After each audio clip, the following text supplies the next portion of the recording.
Welcome, everyone, and thank you for joining us for today's webinar, Effective, Efficient Test and Measurement, the Key to Successful 5G Deployments.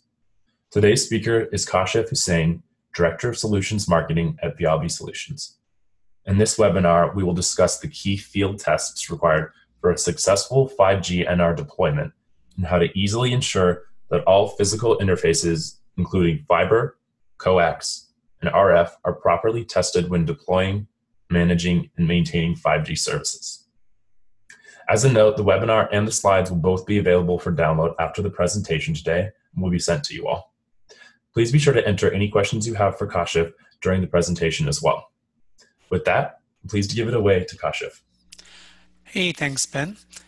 So today what we are going to do, we are going to cover a few areas, right? I mean, one key thing that we will try to cover is the different physical interfaces which will play a heavy role and how in 5G NR things have changed, right? And with that being said, I mean, also we will try to understand how do we test these interfaces? I mean, basically when you are deploying 5G, are we satisfying the 5G use cases? I mean, there is a reason why we are trying to deploy 5G or service providers are going towards 5G. It's not just about data throughput anymore, right? And we will go through and learn a little bit about that as well. And if you have any questions, I'll be more than happy to answer those, okay? With that being said, let's go to the next slide. So first we'll go through the overview, right? And then we'll talk about the technology dependencies, meaning the fiber aspect of it, the transport network, as well as then we'll talk about their interface and the testing of their interface as well. So the first thing, let's talk about where 5G is at. This is a little bit old data, about like a few months ago, I would say 5-6 months ago. And basically, this is from GSA, I mean, which is like Global Mobile, association, which is responsible, which captures all this information. So as you can see, there are a lot of countries and a lot of regions. There is a lot of work going on in 5G. There have been some networks that have been deployed. For example, in North America, Verizon has deployed a 5G TF network in some cities, right? And of course, they have done it on a 28 gigahertz. In EMEA, for example, there is a lot of work going on, and I think the first few deployments of 5G that you will see in the next near future will be more on the sub-6 gigahertz. And we will talk about basically the different spectrum assets that can be utilized in 5G, sub-6 gigahertz versus millimeter wave as well, right? Multiple countries are doing tests all around the world. There is a lot of work going on in Middle East. Couple of small deployments of 5G has happened. Of course, there are dependencies from a device perspective. Also, which flavor of 5G, right? 5G is not just a one-time thing, right? I mean, it will be expanded over multiple years, as you will see with the different releases that will come out for 5G, right? And if you look at a little bit more detail, there's like about 81 operators in 50 countries that are planning on 5G related trials, I mean, in different regions of the world. I know in Japan, for example, Docomo and those guys are also doing, significant amount of testing, China Mobile and China Unicom, multiple regions. And in North America, all the key service providers are looking into 5G, Verizon, like I said, already deployed it. And depending on what kind of features they are going to deploy and how they will declare 5G, it needs to be seen, right? With that, next slide. So what is actually the rationale for 5G, right? I mean, is it all about like mobile broadband? Not really, right? So if you look at this picture, there are a couple of things that I've tried to show, right? So there are three, actually, if I draw it on an axis, three things which will drive the use case for 5G. So from an IoT perspective, meaning Internet of Things, or we also call it the MTC, machine type communication, right? Massive machine type communication. Also the latency aspect of it and throughput aspect of it. If you look at the bottom figure, the different applications and how these applications will demand a certain, I would say, service level agreement for these key KPIs, meaning the throughput, the latency, and the number of users or the capacity of it. Of course, not every user or every application behaves the same way. For example, I mean, a video download versus a connected car versus a virtual surgery, they all have their different requirements and different demands. That's why 5G is a much more of a flexible network. And the changes that are coming in 5G are not just on the air interface. You will see that air interface, transport, meaning mid-haul, front-haul, back-haul changes are also coming at the same time. From a core network perspective, you will also see changes how network slicing and virtualization will play the role, right? But the key thing is the different use cases, like further enhancements of data rates, the latency requirements, the reliability aspect of it. We talk about URLCC, ultra reliable low latency communication, right? And those things will all play. Now, the challenges will be from a perspective of that the air interface is as good, as the network behind it is supporting it. And typically, the network that supports it is a fiber network. Fiber plays a fundamental role, not just in 5G, but in a lot of different type of communication networks. But even in 5G, you will see that the amount of throughput we are talking about, you will see fiber plays a much bigger role, especially when we talk about the cell densification of it, right? When you will have significant number of cell sites, and fiber has to be connected to all of them in a sense to offer that high throughput, right? Fat pipes for transport and what have you. And of course, when we are talking about connected cars and ultra low latency and ultra low reliability, the cell coordination aspect of it, as well as the transport has to be much more efficient and stringent in terms of the delay aspect of it, right? Also in 5G, the millimeter wave. Millimeter wave, yes, there is significant amount of spectrum available in millimeter wave. However, at the same time, if you think about millimeter wave, the RF characteristics are extremely poor compared to sub 6 gigahertz, right? So what do we need to do there? What are the implications of that? How do we test that? How millimeter wave will work in conjunction with sub 6 gigahertz? So those things we will talk about as well. And those are some of the things that RF engineers and technicians will have to, when they go out there and they test it, they have to validate all those things. So the work of engineers is going to expand much more, right? Of course, massive MIMO. We have been seeing MIMO, but now we are talking about beamforming, spatial multiplexing, in which multi-user MIMO and things like that, right? Beamforming in millimeter wave is a tremendous asset where the coverage gap, because of the characteristics of the millimeter wave, can be overcome somewhat, right? And of course, app-specific network slicing. We'll talk about that too a little bit. And high velocity service activation. What does that mean actually? What it means that depending on a certain demand of, let's say, an enterprise, which is driving a certain type of, application. Now, if you want to turn on the service, if you are trying to upgrade a network from a proprietary products like RNCs and all those things, MMEs and what have you, will be more challenging versus commercial off-the-shelf products on which you can do software upgrades and things like that. So virtualization concept also plays in, where you can quickly enable more services and actually improve your top line. And this is from a perspective of a service provider, right? So scale of service activation I will also play a significant role. And of course, the monetization aspect of it, we are not even talking about that because we are talking just about the challenges that are coming with 5G and what engineers, people who will be optimizing the networks, managing the networks, will have to pay attention to. So how do we achieve this, all that we talked about, right? So it will, it is not just like I said, one thing, right? One type thing. You will see as LTE evolved from LTE Advanced to LTE Pro, then IoT was supported, and Narrowband IoT came into being. And in different releases, you will see there are enhancements. For example, in release 15, the first phase of it, the non-standalone 5G NR solution was delivered, right?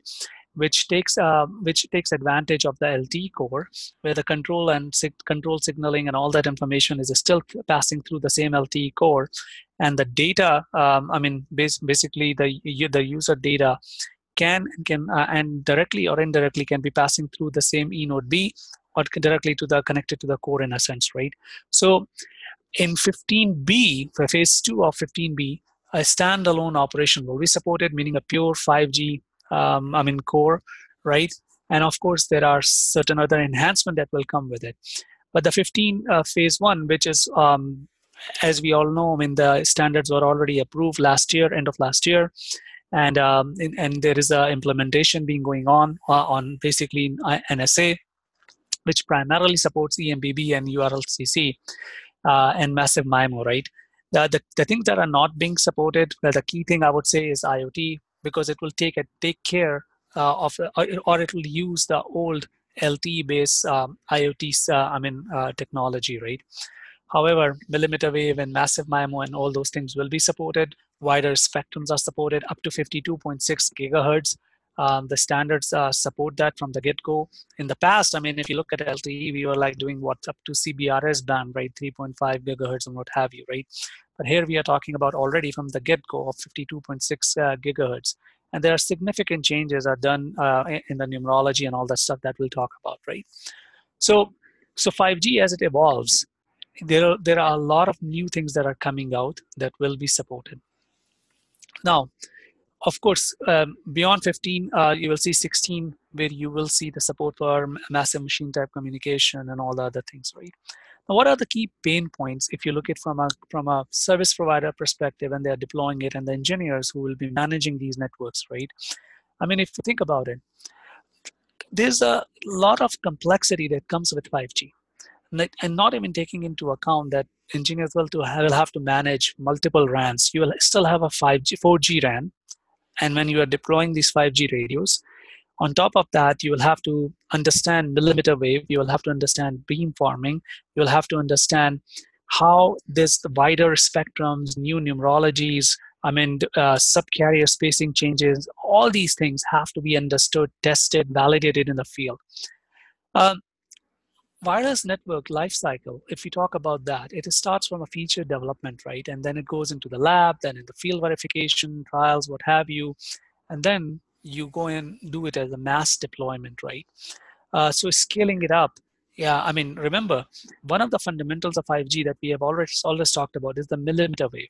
And when we talk about millimeter wave, we also talk about cell densification, because the coverage of millimeter wave is very limited, right?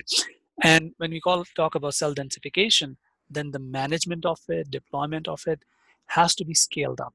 Otherwise, the business case will not be there, right?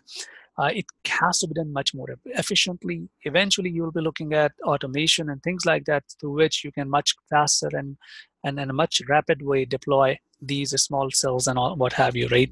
And of course, a continuous loop of assurance and optimization, feeding into new features coming in, what have you, and things like that.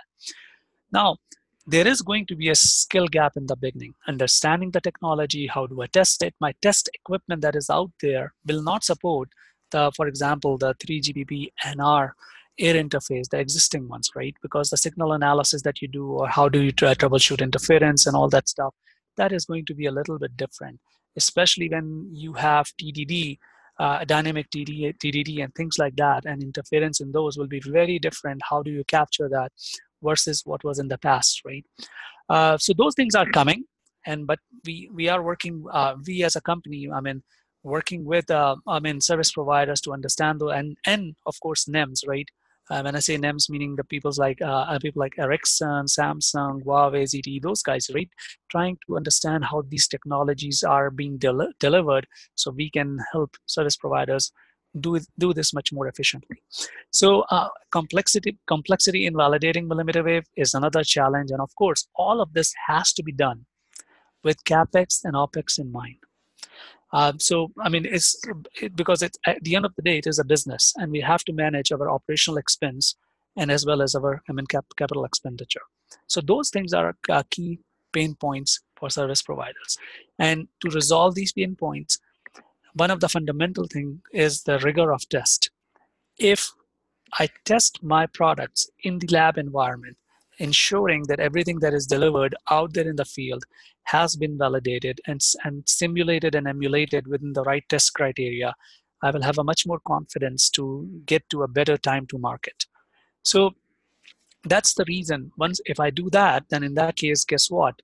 my customer satisfaction will be higher, my capex can be managed, meaning I won't be spending and wasting money. Operationally, I can do the right thing. So that's the reason network testing in general, it doesn't matter if it is just 5G network testing or any network testing.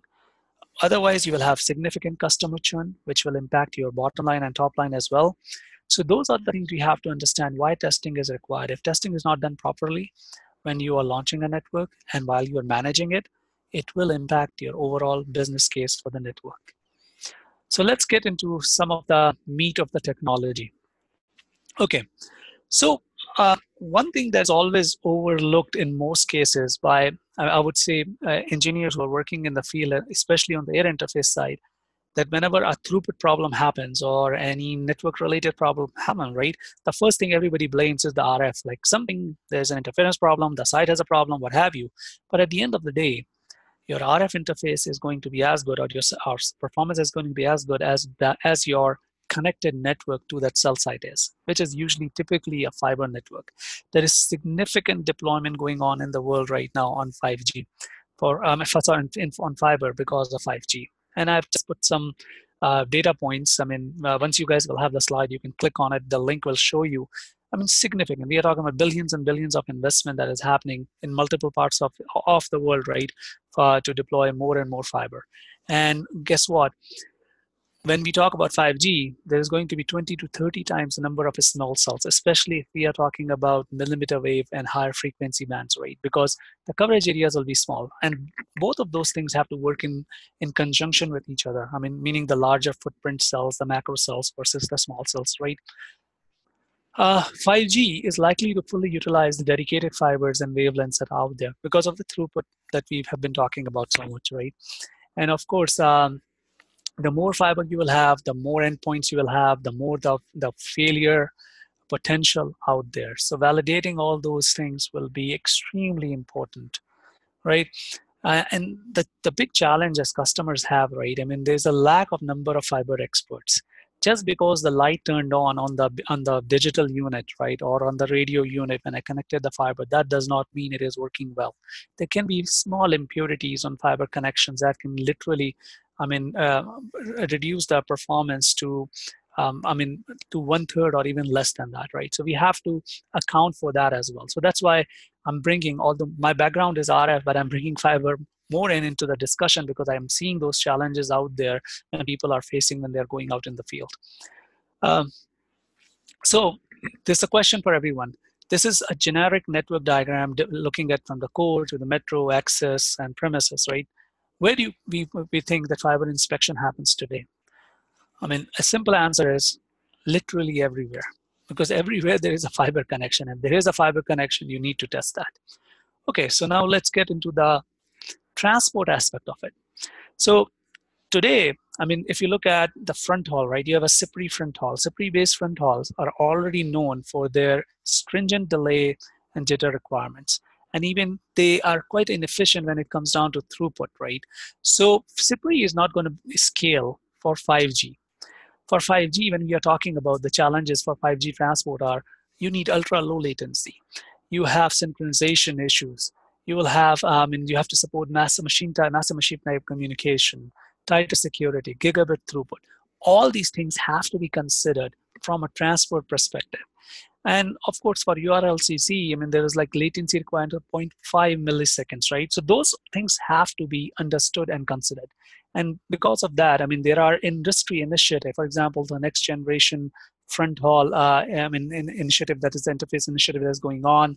You have the 5G Crosshaul Forum, and all those guys are looking at it and looking at the different solution. How do we split from the RRC to the physical layer? And depending on the type of the application, what would be the right option that we can use? Meaning, the demand for latency is much lower for best effort type traffic, meaning for EMBB type traffic, right? Versus when you have, let's say, a connected car. So higher order option, when I'm talking about higher order options, meaning options 7, 8, like those, right? Much lower bandwidth and latency requirements. Lower order options provide joint coordination. So those are the things that are being looked at. eCPRI is one of the choices. The point is, though, I'm trying to make, you will see changes and flexibility on the transport side as well. And it will not be the same thing as that I have just a remote radio up there and a big BBU. Some of the functionality of the BBU will be moving towards the RU radio unit, basically to overcome these challenges of latency and what have you, right? So we will see those things as well. Although the physical interface may be fiber, and you will be looking at RF over fiber in that case in a different way, right? When we talk about that, it'll be still be a you'll be using the Ethernet protocol, but sending RF information over the Ethernet protocol just to manage all those things that we just talked about. Now, just to close on the fiber and the transport discussion. Now, if you look at the life cycle of managing a cell site, right, from a construction, from turning on new wavelengths, maintenance, and upgrading it or expansion of it, right, there are multiple tests that you have to run to ensure everything is working the way it is supposed to be. Now, inspection and cleaning is one test that has to be done in all the phases of a network's life cycle. And here I'm talking about the wireless network, right? Insertion loss is also needed when you are doing construction builds or system upgrades, or optical return loss, similar way, maintenance and restoration as well added into that. And of course, when there is a failure or you're trying to identify any issues, then OTDR comes into play. In fact, from a metro transport perspective, I mean, Ethernet turn-up testing for transport testing, basically, and from a synchronization perspective, the PTP tester, right? I mean, so network timing test and all those things have to be done. This is just a map of during the different life cycle stages of a network, the test that you need to do on fiber to ensure your fiber network is healthy. Now, let's go and talk about air interface, right? So on the air interface side, right, significant changes have been made, right, in 3GPP-NR, and it'll continue to evolve, I mean, in the next few releases, as you will see, right? So now we are from the get-go supporting higher frequency operations and spectrum flexibility is provided. And we'll talk about a little bit of those details too, right? We will have flexible numerology. We'll see what that means. Basically, you will have subcarrier spacing, which goes from 15 kilohertz all the way to, I think it's 240 kilohertz. You will see that. I mean, of course, semi-static and dynamic TDD is also getting introduced. I mean, before TDD was on a very specified slots. Now you are talking about a dynamic TDD where your uplink and downlink can occupy right next to each other, and you don't have to wait for the end of the frame. Beam farming and multi-antenna management, that's something new that is coming out, and they play a different role in the sub-6 gigahertz versus greater than 6 gigahertz. Right, and then we can talk about also the, I mean, non-standalone as well as the dual connectivity, because remember, you will still be coordinating traffic, latching on to the 4G core while you're on an NSA, right? And the coordination has to be done, right, so in that case too. So those are the things that we have to understand and how things will be changing for us and going into 3G and R.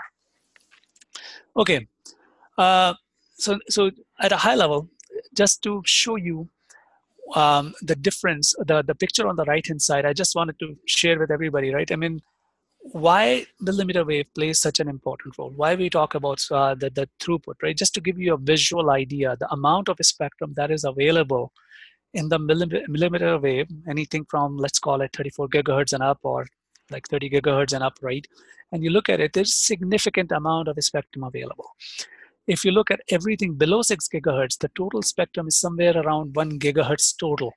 Whereas in the millimeter wave, we are talking about, I mean, you have about like 14, 20 gigahertz of spectrum available. So there is significant, lots and lots of spectrum available. And when you look at the picture below, just to give you an idea how the two networks will coexist. Of course, in millimeter wave, shorter coverage will be much more focused on areas where you have hotspots, where you are providing high throughput, maybe other applications are going through, maybe a connected car, what have you. And of course, there will be an umbrella network, because without, although, I mean, you have tremendous throughput and bandwidth and all that stuff, but there has to be a coexisting of, I mean, 6 gigahertz, sub-6 gigahertz and millimeter wave together. So as we know, millimeter wave frequencies will offer a significant large amount of spectrum, providing higher throughputs and stuff like that.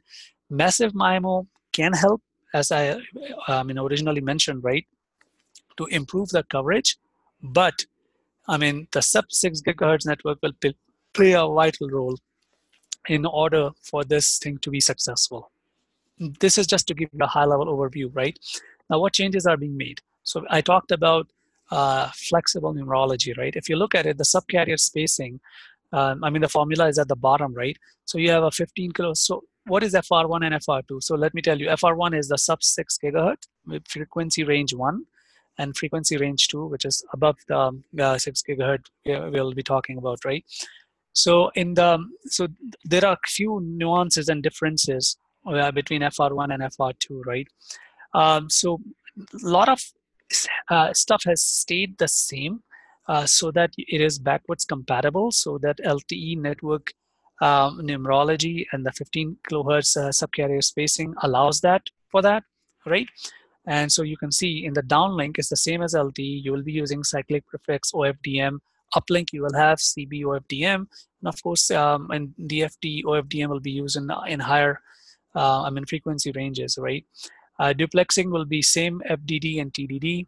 In the FR2, it will be only TDD, and you will see dynamic and semi-static in some cases to save like basically the power of battery life or what have you, right? Bandwidth up to 400 megahertz, but the initial deployments will be around 100 megahertz, which is quite significant if you think about it. And it can be scaled up with carrier aggregation in the future, you will see. On the right-hand side, what I'm trying to show you that if you look at the 1 millisecond subframe of LTE, right, which has, as you can see, the 14 slots in there. And as you go into the higher subcarriers, the higher bandwidth subcarriers, your slot duration gets reduced and you will have mini slots, which will be very useful for URLCC type application, as we will see, right?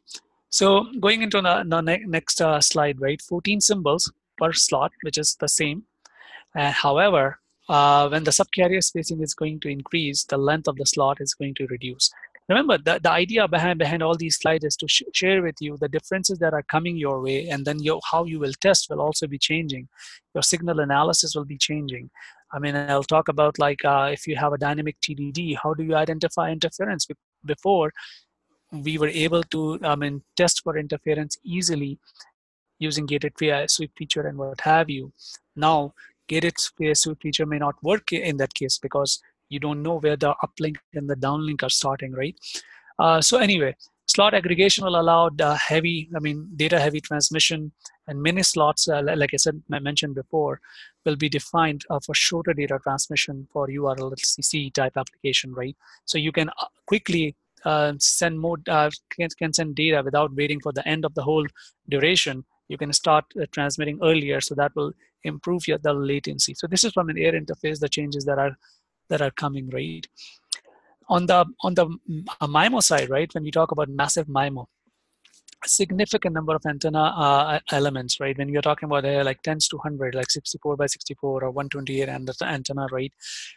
Improved coverage, signal amplification by beam forming. You will use the phase shift and amplifying RF signal.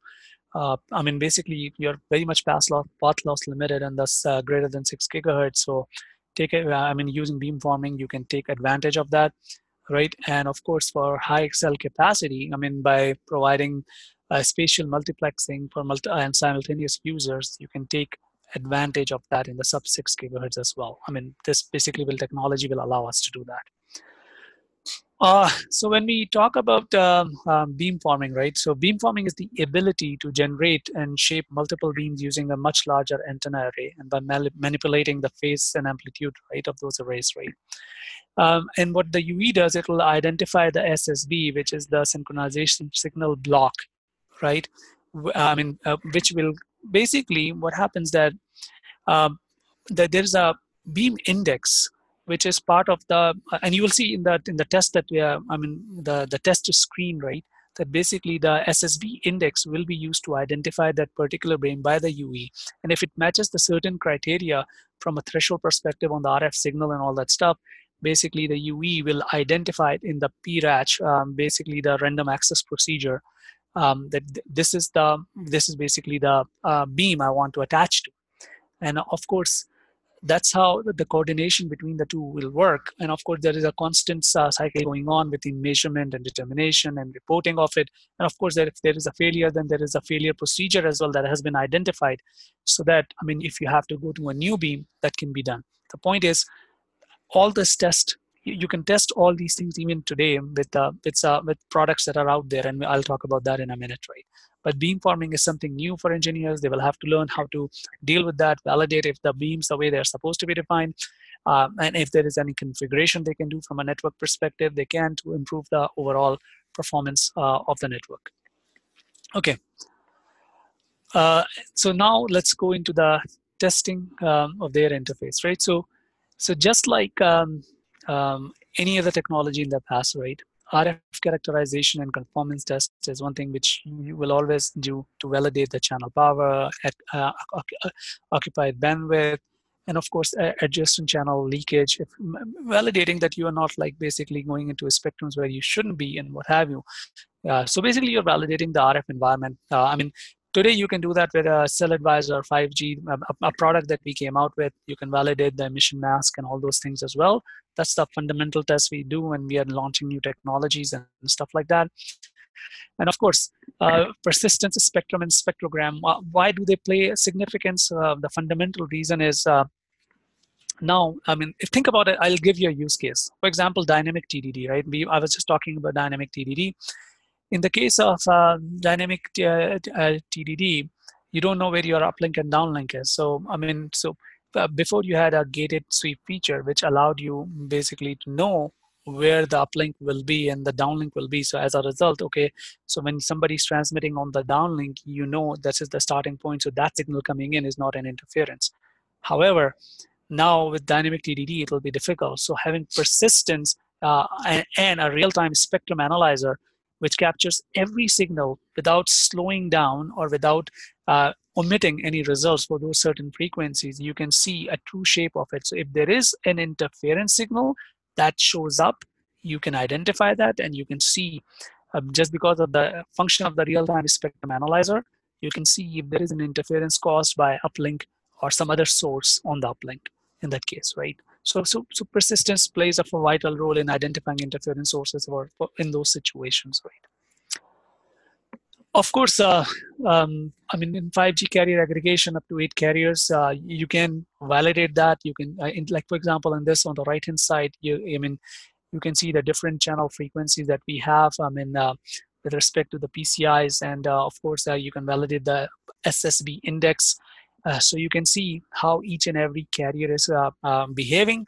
Also the constellation diagrams, so that you can see the EVM and validate all those things. So you can perform some signal analysis. You can look at your radio power performance on all carriers. If they're up to par, if there is a problem with one of the carriers, then you need to go and troubleshoot and figure out if is that because of any network anomaly, or it's actually because of the RF environment itself, or there is a source of interference in there. So that will be a next step to peeling the onion and basically going into it and looking at it, right? The next slide, the beamforming aspect of it. So for example, the SSB index, right, which is actually the synchronization signal block, which is the combination of the synchronization signal and basically your physical downlink demodulated, right? Broadcast channel, right? And you can validate that each and every unique beam, because a UE will it will see these SSB indexes, and based on that, it will report back that this is the beam I want to attach to.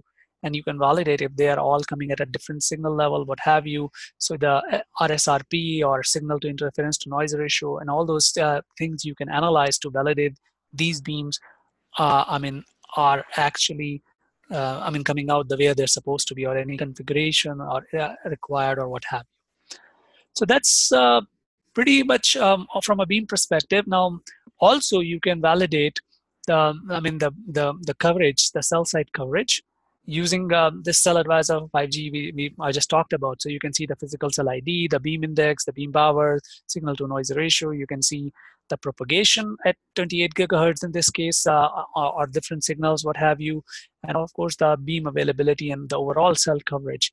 So what I just talked about, right? In a sense, validating whether your 5G signal is being transmitted, it is not interfering with anybody else, all your beams are coming out, all your different carriers, if you're doing carrier aggregation, that's working as well, and your beams are working too. So you're validating getting a complete picture of the RF interference in this case. These tests are all done over the air, and these are all over the air tests that I was sharing with you, right? Next slide. So now, just to summarize and closing the whole thing, right? So will have a coexistence of the 4G and the 5G network, and to ensure that everything is working as designed and we are getting the maximum out of it, right? We'll have to make sure that our fiber networks, which are foundational, are tested properly. Our transport network is meeting the SLA requirements that we have, and of course all the RF environment is tested properly. And to make it easy, all these things have to have a proper workflow where tests are done consistently, reports are generated easily, so you have a solution that can do for you. Basically, if I have a certification, rapid fault isolation, backhaul transmission SLAs, fronthaul latency specification, things like that, you can do all these tests.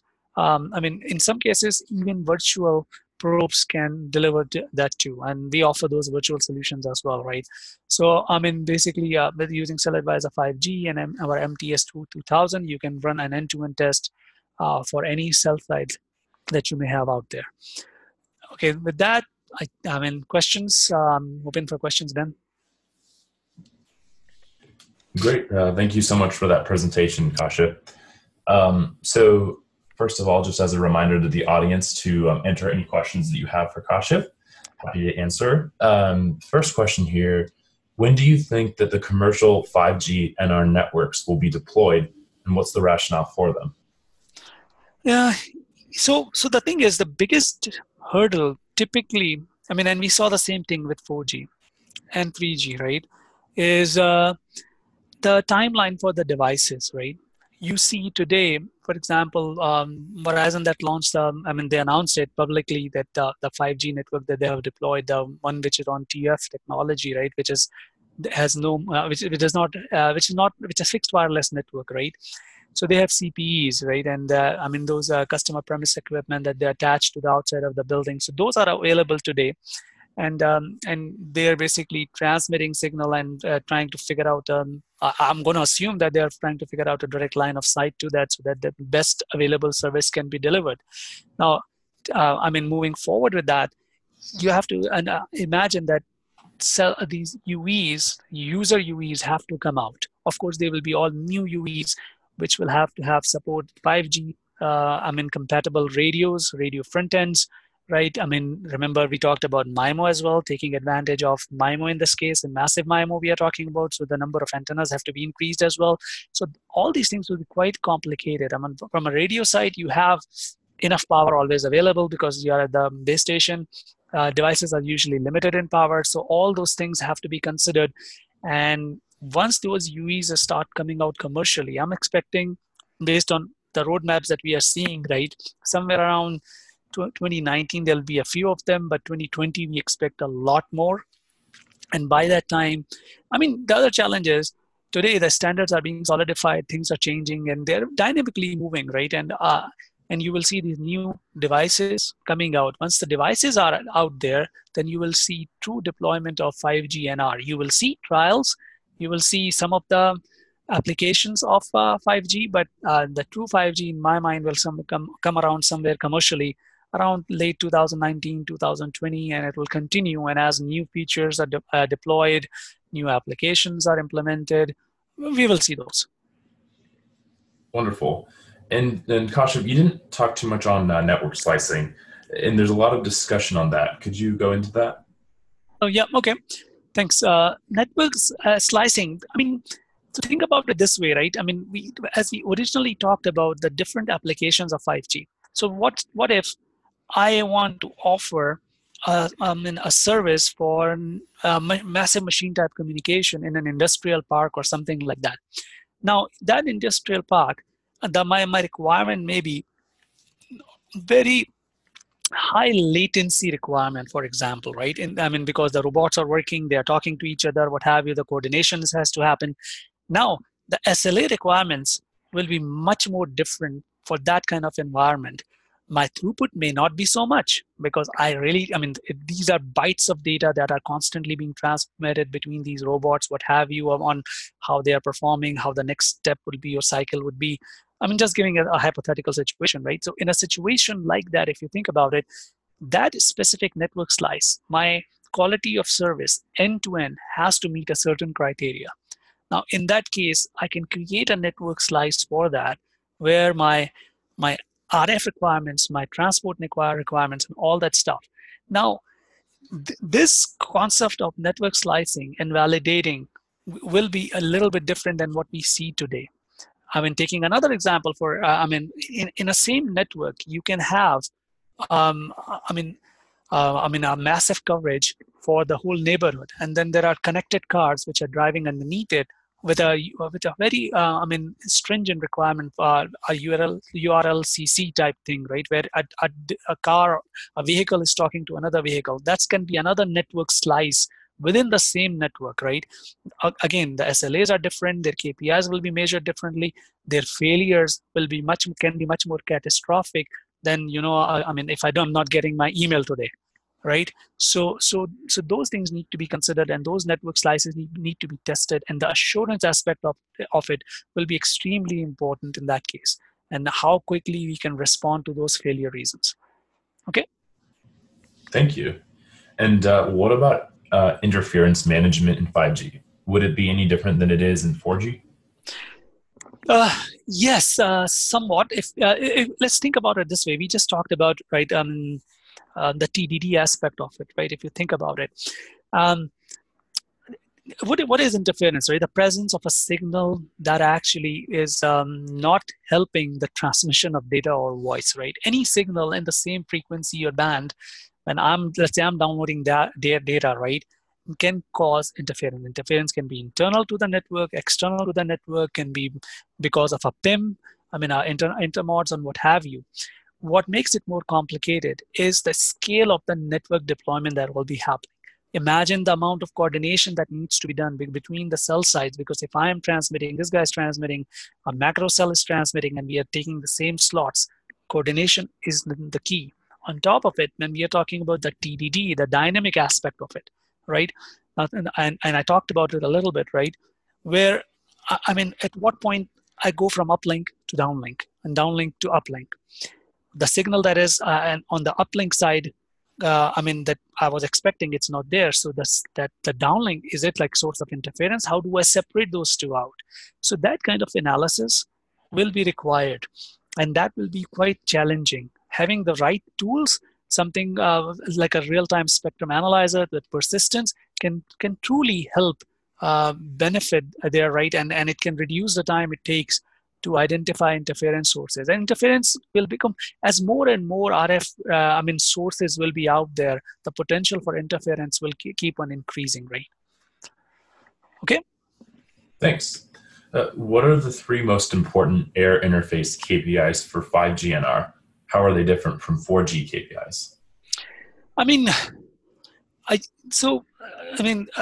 One thing that we'll have to understand, right? Of course, this question will go much more for NEMs, how they are defining the networks and the standards body. However, it will be the same thing, depending on the type of the application that you are driving. If your application, we talked about that, right? The slice of that application that you are driving, the SLA requirement will be completely different. For example, for a URLCC application, your jitter, your latency, those will be the top priority, versus if I am just downloading megabits of data, if my demand is that, then in that case, yes, throughput is the key, right? But throughput may mean nothing in an industrial IoT complex. So the KPIs will truly vary with respect to the application, and they will be further, I would say, refined with the 3GPP specs as they keep moving forward.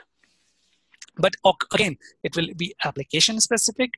Throughput is not going anywhere. Latency is not going anywhere, but there'll be much more application specific, and the requirements for application, maybe it is 10 to the, maybe it is in 0.5 milliseconds on which I have to meet the URLCC latency requirement, right? Versus I can be at 10 milliseconds or 20 milliseconds, right, in another network. So it all depends on the application. But as we see in 4G, throughput stands there. Of course, as if your RF environment is poor. So for example, if I'm having too many drop connections, if I'm having interference problems in the network and all those things, then of course I'm not going to meet my throughput requirements. Of course, my retransmissions will be higher. So those, I'm not calling them as KPIs, but the fundamentals of the RF environment, they have to be there for those KPIs to be met. You cannot have high throughput if you have RF issues in the network. If you're constantly retransmitting, if you're constantly dropping packets, if you have too much delay and jitter in your network, you cannot meet the KPIs. So KPIs stay there, but the characteristics and the different things that we look at to get to the second layer or the third layer of a KPI will still have to be analyzed. And depending on the application, you will see new KPIs coming out. And do you have a case example for FR2 TDD interference in either sub 6 gigahertz or mmWave? I mean, the use case, like I said, I mean, in that situation, of course, the networks are not really deployed as such at that extent that we'll see. But in the lab environment, when you test these things, you can actually see the impact of that, right? So no, I don't have a use case that has come out already. However, there are use cases that we do believe, for example, if you go to the TDD band, right, and where I was talking about the real-time spectrum analyzer, right? So in those higher frequencies, right, you have to understand there is also a point of intercept of these real-time spectrum analyzers. And that point of intercept allows you how much of a signal can you capture. So if I go to, for example, 240 kilohertz subcarrier spacing, my slot size significantly reduces. I mean, let me go back to my slide, right? In one of the slides, I mentioned that actually. Right here. So I didn't remember that, but actually, for example, at 120 kilohertz, right, there's the slot length is about 125 microseconds. So at 125 microseconds, my spectrum analyzer has to be sharp enough to see that signal.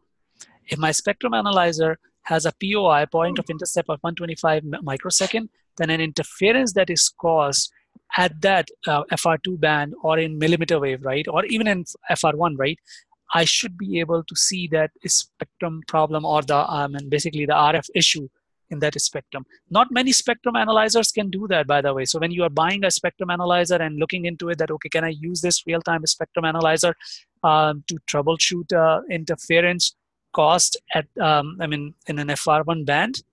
Keep an eye on these figures, right? What is the point of intercept for these things is? Awesome, thank you. And do the units use all directional antennas to test the beam? I don't understand. I don't. So today they're using horn antennas because it's very much directional in a sense. What we are talking about, these high frequencies, right? So you can say yes. Today they are. These are horn antennas that are being used to validate today as sources of interference and what have you. I see. Thank you. So what's the role of scanners in 5G? And will it be able to measure beams of MIMO antennas and determine beam coverage of cells? Absolutely. I mean, we are already doing that. I mean, the slide that I showed you, the beam analysis. In fact, Cell Advisor 5G, which is actually a signal analyzer, it is way more than a scanner, but it has a scanner function built into it as well. It can, do fiber tests, it can do coax tests, it can do transport as well, and signal analysis. On top of it, it does it has a scanner function, right? And it can scan every beam. So basically what I'm showing you here actually, it is a data coming out of Cell Advisor 5G, where it is doing the looking at the synchronization signal, block actually, and taking that index, which is per beam basis, right? So it can actually scan anything that is being transmitted and can show you, I mean, what is the signal strength of these beams, how they are behaving, what is the signal to interference to noise ratio, SINAR is also there and all that stuff. Yes, of course. I mean, I'm sure other scanners will be coming out too, but the only one that I know right now which can do that over 100 megahertz of a spectrum today, Cellular 5G today does that. Wonderful. And how will handover get affected between mmWave and sub 6 gigahertz? That's a very interesting question. Actually, it truly will depend how the scheduler and how the NEMs will implement that. So every NEM will have there will be, of course, there will be some standard requirements that you'll have to have above a certain signal threshold when you're coming out of the coverage area, just like we had it for previous technologies, right? Those thresholds and criteria will be defined per standards, but of course there will be a secret sauce that every NEM will have it, for them to trigger a handoff between going from the, I would say, from the macro cell to the millimeter wave, and of course from millimeter wave to those things. I don't have the details of that because, of course, we'll have to work with the NEM vendors, how they have implemented it. Of course, in the standards, there will be triggers that will be made available. The thresholds will come out, and if those thresholds will be met. So it's like, think about it this way. The technology, the way we implement in the future, will be very much similar to that. However, I mean, the criteria will be different. Great. And with reference to massive MIMO, will each antenna element have a sub-pilot physical element? And would it lead at pilot contamination? If so, how can we detect pilot contamination? So I don't understand the question. Honestly, I mean, I'm trying to understand. So every SSB, the way it is built, right, you will have basically so first understand the SSB, right? SSB, which is the synchronization signal block, right? It is composed of the synchronization signal, which is a component of the PSS and SSS, right? I mean, and that information is present in every SSB. So based on that, along with the broadcast channel, right? So using that information, it is being transmitted. Yeah, is it going to be always on, just like before? If that's the question, I mean, of course, you will be transmitting within those, I would say, within those slots, right? So, of course, whenever there is a signal unnecessarily present, of course, it will be a source of interference. But I mean, in 3GPP NR, 5G NR, basically, there is some work that is being done to make it, in a sense, much more efficient, right? Where we can reduce actually the presence of always on signals. So overall, it reduces the interference. It also reduces, in a sense, makes it much more energy efficient. Okay. Thank you. And does your 5G analyzer have a separate down converter for 28 gigahertz built in, or is it separate? No, it's not separate. It's built in. So we have we have an FR1 and I mean it actually is built in. You don't have to buy a separate piece of hardware that is like you have to latch on or anything like that. It is built in. It will be a factory delivered product in a sense. And it's not down converting. It actually is analyzing 28 gigahertz in there. Okay, great. And I think there was one question there. So is there interference between beams, and how do you measure it? What I'm showing you right here. I mean, sorry, when I was sharing with my screen, right, if you go to the beam performance page, it actually gives you that information where, I mean, if, of course, a signal from which you're not demodulating data, and if it is up there, then in that case, it is a source of interference. But because of the coordination that keeps going back and forth between the UE and the GNB, which is like the next generation node B, I mean, and whatever data is transmitted, and that coordination allows to minimize actually the interference caused by unnecessary signals in that case, right? So that function will continue there. Wonderful. That seems to conclude our questions for now, unless we have any from the audience. If not, just want to thank you so much, Kashif, for your presentation today, and for everyone for attending today. Thank you all.